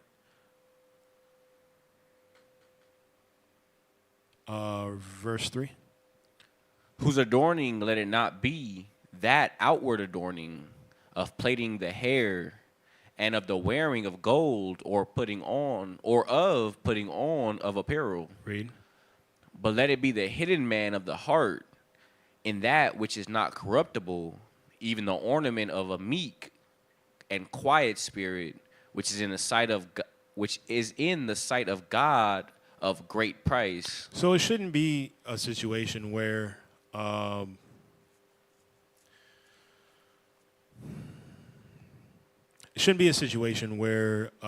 you're trying to be persuasive with your looks, right, or outward appearance, or you shouldn't be moving with your husband in a prideful way, right? But it should be with a meek and quiet spirit, right? Let's look up meek. Meek meaning quiet, gentle, and easily imposed on, right? Submissive, right? So you should still be communicating from a place of submissiveness, right? You should still be communicating from a place of reverence, right? From a place of meekness, right? I have another definition. Where is it? Here we go. Meekness, it says, it is the quality of being humble, gentle, and submissive, especially in the face of provocation or injustice, right? Without resentment, pride, or retaliation, right? It involves controlled strength, not weakness. A meek person has the power to respond harshly or defend themselves, but chooses restraint, patience, and peace instead, right? And it is important for a wife to move in meekness always, right? Anytime that you're moving, because every person, especially a wife, has the power to respond harshly, and has the power to respond in a defensive manner, right? But oftentimes, if you're responding harshly to your husband, even when he's going off, or you're responding in a way where you're being defensive, that's not going to move him the way that he ought to be moving, right? And because he's your brother, and because you're looking out for his well-being, right? Because you're looking out for his internal salvation, more so than wanting to defend yourself, more so than wanting to respond harshly because of how you feel because of the injustice or the provocation that you feel you received. Just like the husband should be moving in a similar fashion, right? And the goal isn't to get even or to get justice where injustice has been served, or to respond to the provocation that you may have received, right? But the end goal being to get to the kingdom, the end goal being to make sure that you're saving your brother, who happens to be your husband, from sin, is being able to control the way that you communicate with them, to soften their heart, soften their mind, soften your husband's disposition, so that he's in a better position, he's in a better space emotionally to receive what it is that you're trying to show him, right? To receive what it is that you're trying to show, the error in his ways, right? The error in how he is moving, right? And the way to go about that is through restraint, through patience, and through peace, right? That's how you get that, through meekness, right? Go ahead and read. For after this manner in the old time, the holy women also, who trusted in God, adorned themselves, being in subjection unto their own husbands. Because this is how our foremothers moved with our forefathers, right? They moved in subjection to their own husbands, right? Read. Even as Sarah obeyed Abraham, calling him Lord, whose daughters ye are, and as long as ye do well and are not afraid with any amazement. Likewise, It's even Sarah obeyed Abraham, right? Abraham was given, he was given commandments by the Most High, right? And he had to carry these out. And instead of Sarah questioning him, questioning his authority, questioning, what he's doing, she just obeyed, right? And called him Lord, right? This is something that when you mention it to the sisters, they laugh, because in these times, it is a humorous thing, the thought of a woman, a wife, calling her husband Lord, right? That's where we are in our society today. That's where we are in our communities today, right? That's how far the men of the Most High have fallen, right? As husbands, it is humorous, it's laughable, the idea that your wife would call you Lord, right? But Most High willing, we get back to that, right? And it's going to take efforts from both sides. It's going to take work from both sides, right? And that's what we're dealing with tonight, right? Go ahead and read verse 7. likewise, ye husbands, dwell with them according to knowledge, giving honor unto the wife as unto the weaker vessel, and as being heirs together of the grace of life, that your prayers may not be hindered. That your prayers be not hindered.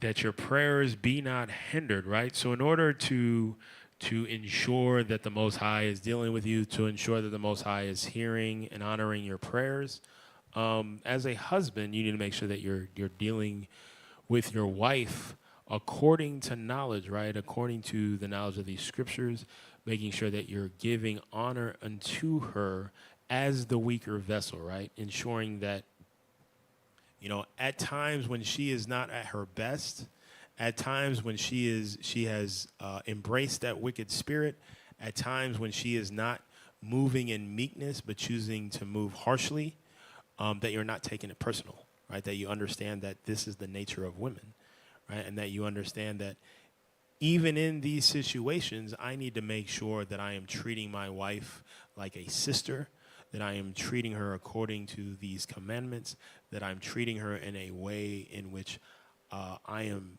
trying to correct her so that she has the opportunity for eternal salvation, right? So that the Most High will continue to bless us, right? And so it shouldn't be a situation where, and this is difficult, right? Because we're all human at the end of the day. But in a situation where your wife is being disrespectful, one of the ways to deal with her according to knowledge, giving honor unto her, is to not take it personal, right? Understand that, this is just something that she's going through, and even if she's saying very personal and very hurtful things that may or may not be true, don't take it personal, right? Understand that she's not perfect, but she is your wife, and you still need to give her that honor, understanding that she is the weaker vessel, right? Understanding that she is going to be more subject to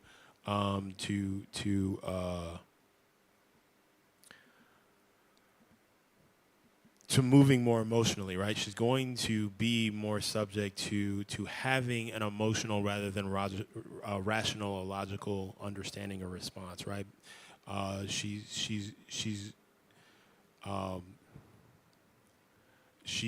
going to be offended more easily, right? She's going to be swayed to follow her emotions more than you as a man would and should, right? And by having this understanding, it will make dealing with her according to the scriptures easier, right? And ultimately, it'll make your marriage easier, right? Let's go back to Sirach 25.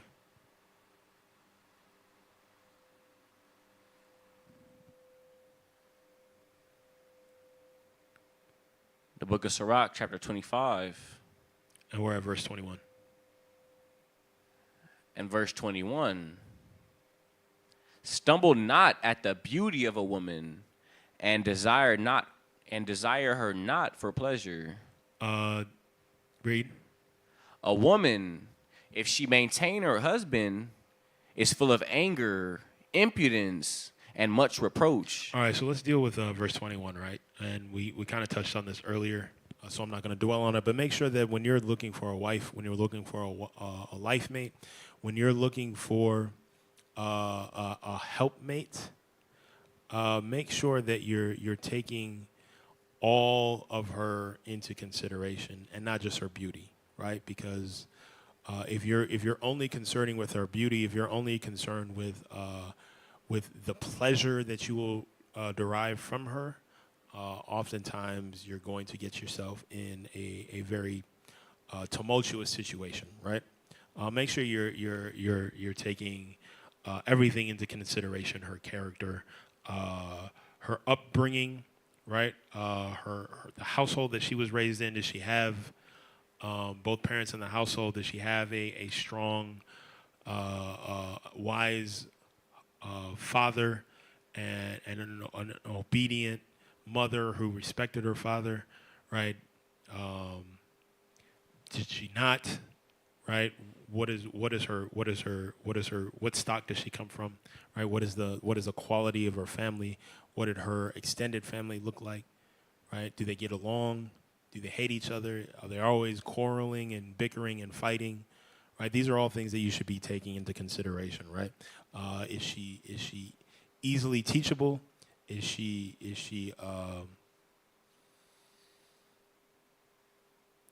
respect her parents? Does she respect authority? Right? These are all things that you should be considering. These are all things that you should be counting when getting to know her, right? When courting her, right? Go ahead and read. A wicked woman abateth the courage, maketh a heavy countenance and a wounded heart. A woman that will not comfort her husband in distress maketh weak hands and feeble knees. A wicked woman makes, like I said, makes a heavy countenance and a wounded heart, right?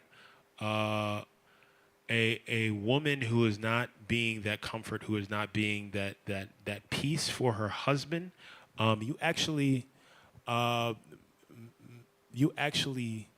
can break him down and make him less of a man, less able to face the world and take on the things that the world that the world will present to him, by not being his helpmate, right? By not being his comfort and his peace, right? Go ahead and read. Of the woman came the beginning of sin. Of the woman came the beginning of sin, right? And go ahead and read. And through her we all die. Through her we all die, right? Eve committed that original sin, right? She had immortality.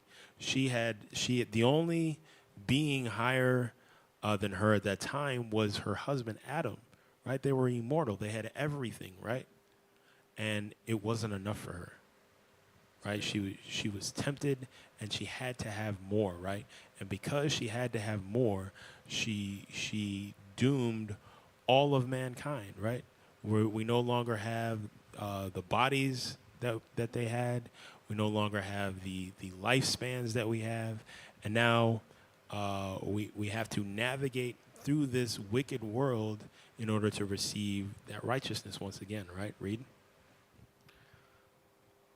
Give the water no passage, neither a wicked woman liberty to gad abroad. So it's important that you set boundaries early, right? Early when dealing with a woman, it's important that you set and stick to your boundaries, right? You provide structure and order when dealing with her early, so that you don't have to deal with the disorder later on down the line, right? Because it's going to be more difficult. That's why it's important that you set those boundaries early, right? Read. If she go not as thou wouldest have her, cut her off from thy flesh, and give her a bill of divorce, and let her go. If you're dealing with a wife and you're moving, and this is the key, most important thing, right? You're moving in righteousness and you're blameless, and she still won't get on board, and you've been patient, you've gone through councils after councils, you've gone to your leadership, and through these councils, through dealing with leadership, through dealing with the body that you're with, she just still is not with it. She's not interested in keeping these commandments. She's not interested in doing the will of the Most High. Then you got to figure out a way to part, right? You got to let her go, and let her go do what she wants to do in this world, because at the end of the day, she can't continue to be a stumbling block in the community, right? It only takes one bad apple to spoil the whole bushel, right? So, but again, it's important that you as a husband have to be moving in righteousness. You have to be moving blamelessly, right? And unless that's the case, you gotta figure it out. You gotta continue to be patient. You gotta continue to be long suffering, and you have to continue to endure, right? We're gonna kind of move quickly through. Let's go to Ephesians chapter 5 and verse 22.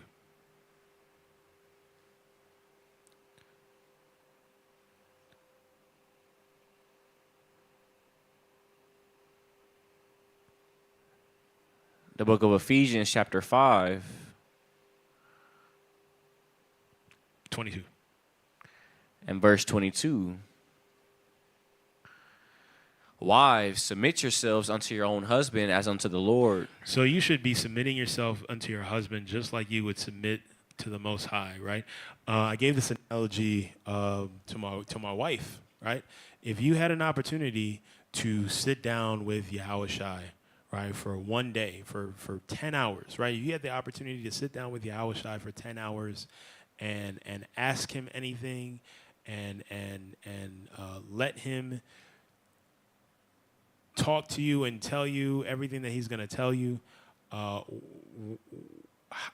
would you go about doing that, right? And she was like, I would sit down, pen and paper, and ask him what I ask him, and I would take notes. I'd write down everything, right? There would be nothing that would be more important for those 10 hours than dealing with and being with Yahweh Shai, right? That's how a wife should be with her husband, right? Obedient, willing to listen, willing to follow instructions and directions, just like she would Yahweh Shai, just like she should the Most High, right? That's how she should be dealing with her husband. Her husband should be her Lord, right? Read. For the husband is the head of the wife, even as Christ is the head of the church, and he is the Savior of the body. So just like Christ is the Savior of the body, that husband is the Savior of that household and that wife, right? He is the leader of that house. He is responsible for that house more than anyone else, right? Wife, children. Because he's the head, he is the most responsible, right? Read. Therefore, as the church is subject unto Christ, so let the wives be to their own husbands in everything. Be subjective to your husband in everything, right? Always. That's what the scripture says. So there's never a time where you should be going against your husband, right? Unless he is directing you to sin, right? Unless he is leading you to sin, right? Other than that, you should be following him all the time, willingly. Read. Husbands, love your wives even as Christ also loved the church and gave himself for it. Christ devoted his entire life to Israelites, to his people, to saving his people, right? That was his whole life, right? And so similarly, as a husband, right, you should have that same kind of devotion for your household and your community, right? You should have that same kind of devotion to your wife, right? To be leading her to righteousness. Read. That he might be sanctified and cleansed. Read it again. That he might sanctify and cleanse it with the washing of the word, with the washing of water by the word. Read. That he might present it to himself a glorious church, not having spot or wrinkle or any such thing, but that it should be holy and without blemish. So he's moving he's moving in his household with his wife in righteousness, so that his household, so that his wife and his name be holy and without blemish, right? So that it be spotless, so that it be the epitome of righteousness. Read. So ought men to love their wives as their own bodies. He that loveth his wife loveth himself. If you love yourself, if you take care of yourself, then you should be doing the same for your wife, likewise, right? Colossians 3:18. The book of Colossians, chapter 3 and verse 18. Wives, submit yourselves unto your own husband as it is fit in the Lord. Husbands, love your wives and be not bitter against them. Let's go to Genesis chapter 2 and verse 24. Here we see in Colossians the same thing that's said in Ephesians, just a reiteration. Wives, submit yourself to your own husbands, right? As it is fit in the Lord. This is the thing that you are supposed to do. This is the thing that you're commanded to do by the Most High when you decide that this is the man that I want to marry. This is the man that I want to be with. This is the man that I have decided that I want to rule over me and lead me. Then what you are committing to is submitting to this man's will. You're committing to doing his will. You're committing to being led by him and being in submission to him. If that's not something that you're willing to do, then that's not the man for you, right? Leave him alone. Go ahead and read that in Genesis when you got it. 2 and 24. Genesis chapter 2 and verse 24.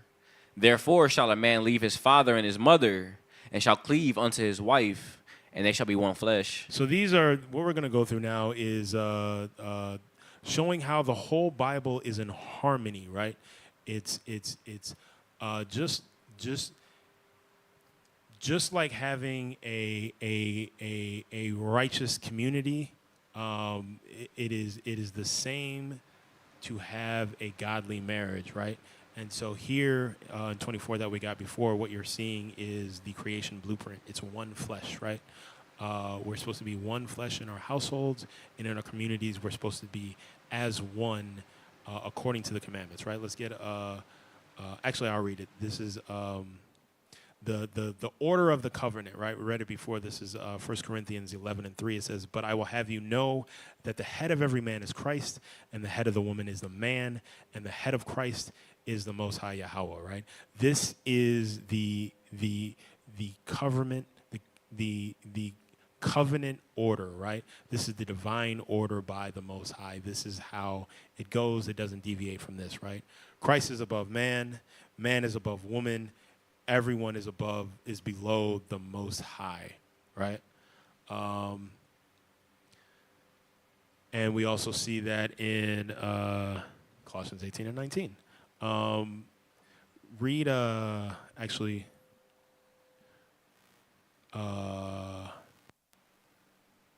to get the mutual sanctification, right, or declaring or making something holy, right, to make your marriage holy, right? It's in Ephesians 5 and 25 through 27. It says, "Husbands, love your wives, even as Christ also loved the church and gave himself for it," right? That he might sanctify and cleanse it with the washing of the water by the word, that he might present it to himself a glorious church, not having a spot or wrinkle or any such thing, but that it should be holy and without blemish, right? This is how you can sanctify a marriage, right? Sanctify your household, right? As husbands, you love your wife. You dedicate your life to ensuring that your wife, along with yourself, put yourself in the best position for righteousness, right? For the kingdom. Go to 1 Thessalonians 4 and 3. 1 Thessalonians chapter 4 and verse 3. "For this is the will of God, even your sanctification, that ye should abstain from fornication." Abstain from fornication, right? This is how you make yourself holy. Read. "That every one of you should know how to possess his vessel in sanctification and honor." That you're an example to others, right? Read.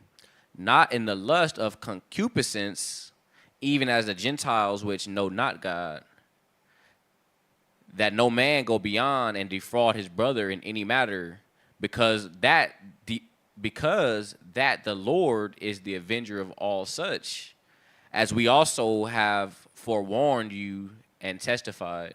You got to be a good example, because the Most High will exact his punishment for your unrighteousness, for your sins, right? You're not going to escape judgment.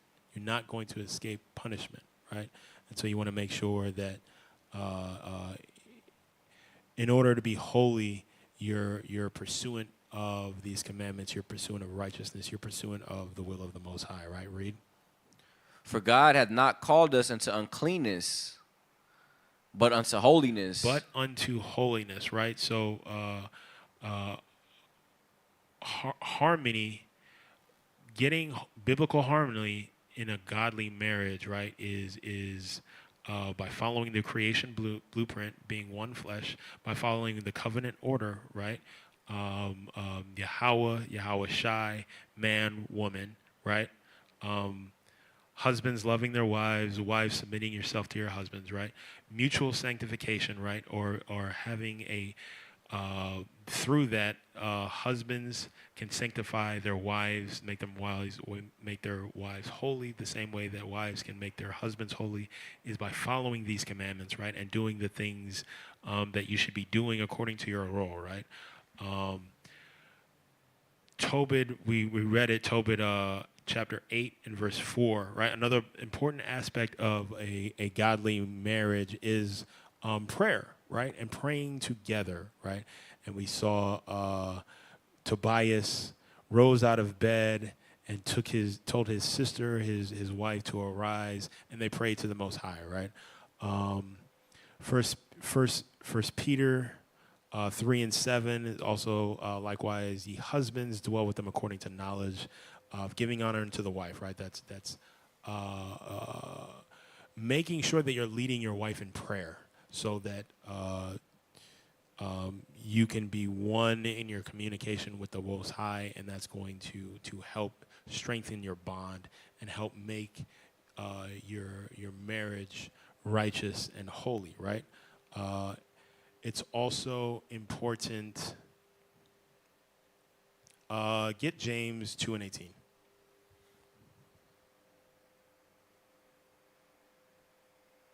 It's also important. It's always important, right? It's always going to be important to show your faith through your works, right? And not only works within the community, but works within your household, right? Again, working within your household as a husband is not taking the wickedness or the sins of your wife when she decides to entertain that wicked spirit, not taking it personally, but still understanding that even though she is moving in a way that is disrespectful or it's not pleasing to me or to the Most High, I still mean to maintain order.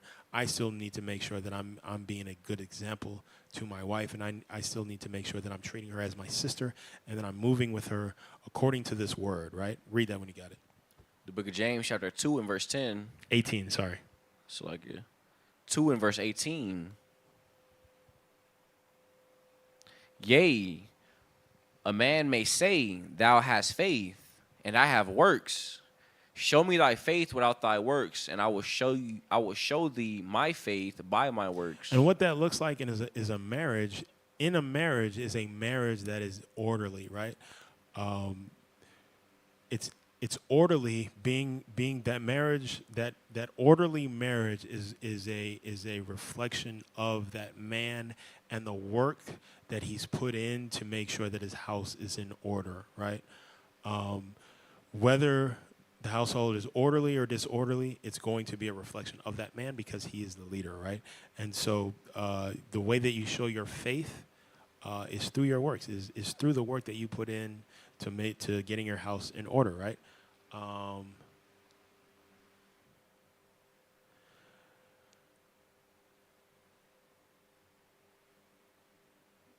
Also,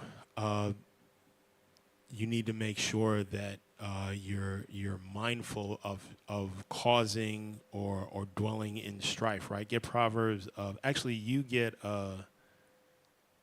get Proverbs 21:9, and I'm gonna Sirach 26 and 23.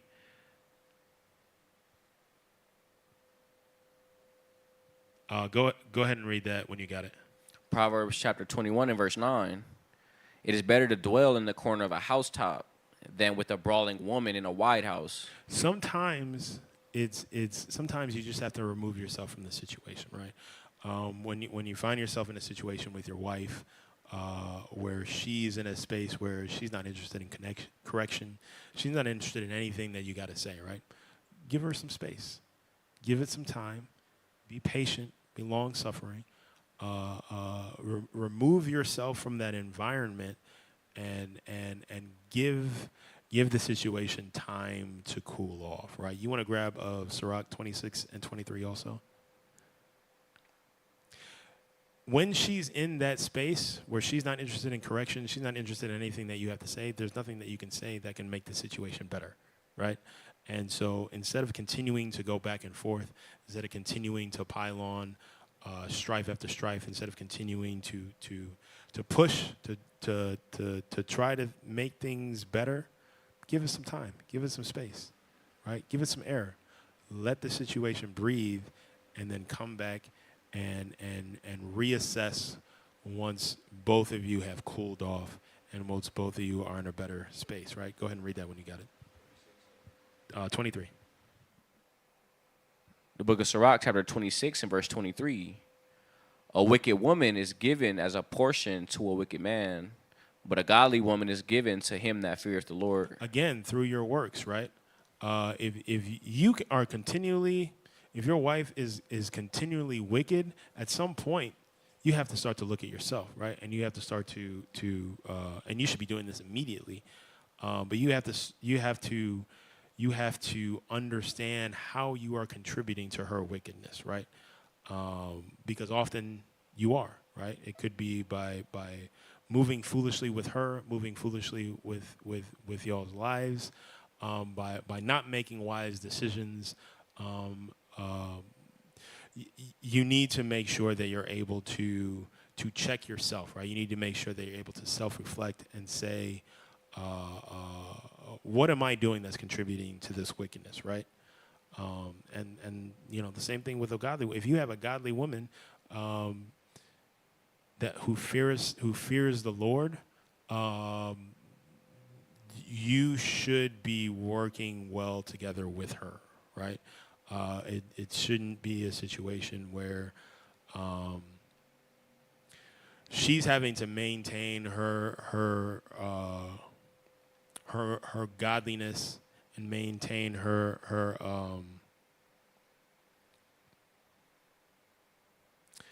meekness, and while you continue to be a brawler, you continue to be disrespectful, you continue to not give her the honor that she's entitled to as a woman and as a wife, right? Read. A dishonest woman Salakia. A dishonest woman contemneth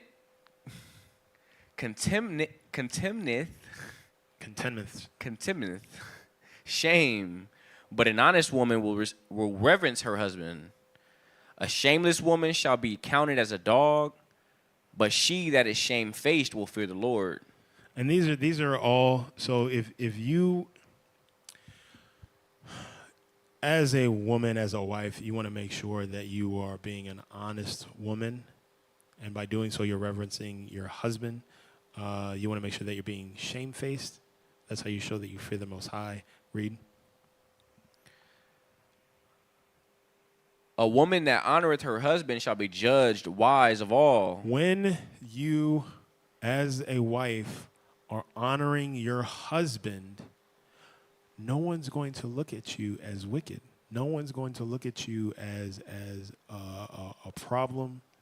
But you're going to get the respect and the honor that you deserve for being wise, for moving in wisdom within your marriage, right? Because you're honoring your husband, and that's the wisest thing to do, right? Read.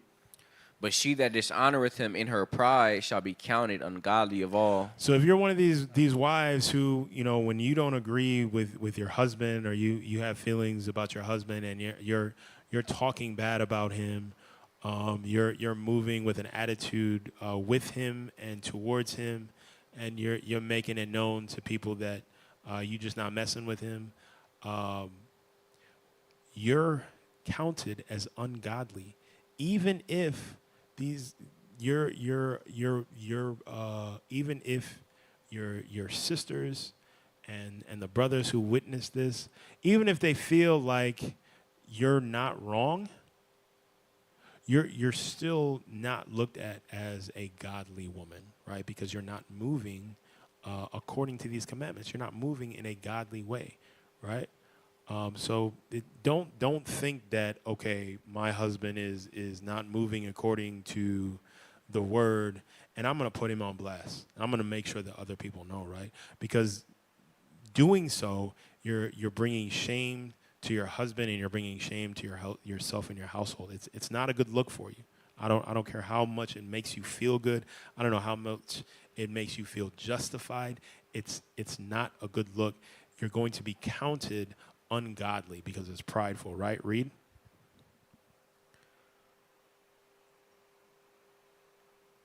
But she that dishonoreth him in her pride shall be counted ungodly of all. Con.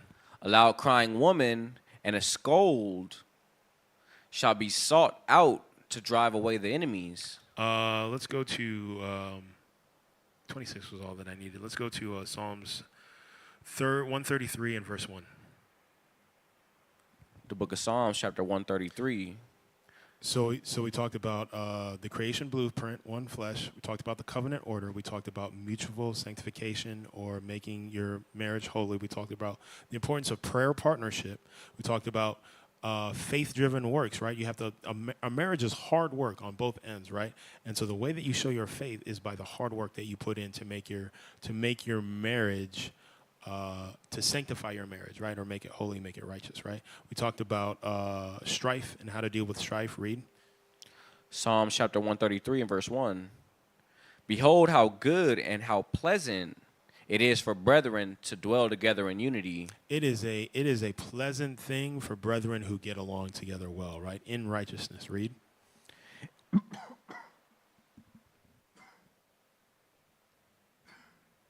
It is like the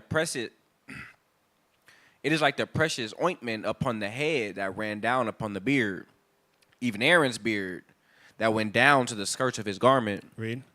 As the dew of Hermon, and as the dew that descended upon the mountains of Zion, for there the Lord commanded the blessing, even life forevermore. So it is a blessing for brothers and sisters to dwell in unity, right?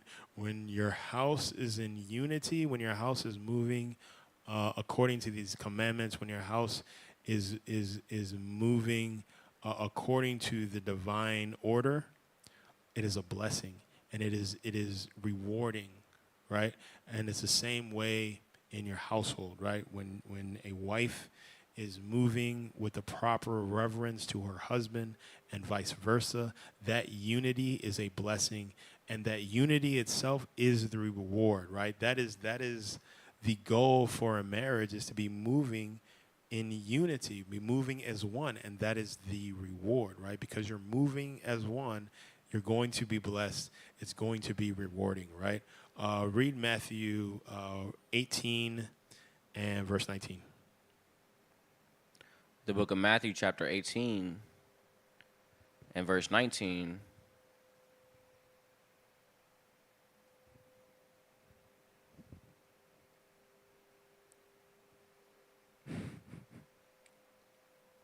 When pages sticking together. The book of Matthew chapter 18 verse 19. Again, I say unto you that if two of you shall agree on earth as touching anything that they shall ask, it shall be done for them of my Father which is in heaven. Read. For where two or three are gathered together in my name, there I am in the midst of them. So where two or three are gathered together in my name, there I am in the midst of them, right? And a lot of times we look at this scripture as those who are coming together for church, right? Or for worship, right? But it also applies to the household as well, right? When you as a husband and your wife or wives are dwelling together in unity, right? Dwelling together in harmony, dwelling together according to these commandments, dwelling together with order, right? The Most High is going to grant you those things that you desire. He's going to take care of you, right? You're going to be blessed, and that's what the scriptures say, right? And so we want to make sure that our marriages are godly, right? And so I've given you a whole lot of scriptures and understanding on how to have a godly marriage. Now it's your turn. It's your turn to implement these things into your household, implement these things into your marriage, both the husband and the wife, in order to strive to have a godly marriage, right? And some of the things that you can do that I would recommend doing, right? Pray together. You know, in the morning, wake up and take 5 minutes and pray together, right? And have an order to your prayers, right? Have structure, right? You should both be praying the husband first, and then the wife to pray for, you know, anything that the husband might have missed or not thought of, right? Because even in prayer, that wife should be a helpmate, right? So it shouldn't be a situation where, you know, the husband is praying, you know, thanking the Most High and also asking the Most High, and then the wife is asking asking for other things, for different things, right? That aren't a help to the overall efforts of the husband, right? Even in prayer, together you should be in one accord, right? The other things you can do is, on the Sabbath eve, check in, right? Reflect on how the week has gone, right? Reflect on what things that transpired during the week that did reflect godliness in your marriage, and what things that didn't, that distorted godliness in your marriage, right? For that week. And then come up with a plan to correct those things that distorted godliness in your marriage, right? Whether it be fasting or giving alms, right? Alms is also a way to overcome sin, right? And then attend marriage classes, right? We have classes the day of the new moon, right? We have a circle of trust where we come together and we discuss marriages, right? Married couples, we also encourage, those who are single, who are aspiring to get married. We encourage you to come and partake also, and learn how to build up a marriage in righteousness, and learn how to get through some of the hurdles and some of the hoops and some of the strife that comes with marriage, right? And we come together and we share and we build one another up, right? And it's always a rewarding experience, right? So attend, come through and get that enrichment, right? And then you can also, if there's a couple in your congregation that you believe has got things figured out better than you do, ask them to be accountable to you, right? Ask them if you can build a relationship with them, right? Because you aspire to be like them. You see the godliness in their marriage, and you want to work up to having that godliness in your marriage as well, right? So ask them to be your accountability partner, right? And these are things that you can do to build up the godliness in your marriage, right? So try one or all of them, right? And practice it for the next week, for the next month, and just see if these things will enrich your marriage and enrich your lives, right? Most High willing, this class was edifying. Most High willing, these things will help you improve your marriage. The end of the day, a man and a wife that agree together, that are moving in one accord, will help us get that much closer to the kingdom. Will help us get that much closer to building that righteous community, right? Most High willing, this class was edifying. I thank you for tuning in. As to continue to tune into our classes. We have classes almost every day of the week. Continue to like and share, and continue to keep this faith. And with that, I say shalom and Kwam Yasharallah. Have a good night. If it wasn't for the Most High who was on my side, man, ain't no telling where I'd be. Mr. Wilson would've known. Can't nobody tell me nothing different. The Father's been good to me. So good to me. Yeah. Wave your hands if you feel me. I'm a witness. Yahweh's been good to me. So good to me. Every morning that I rise, I thank Yahweh that I'm living. Keep my enemies at bay and never leave without my fringes. 1611 with me cause I'm on a mission. Talking sheep, I pay the cost, me and my lines really live it. I don't need no glory, you don't have to know my story. Glad I'm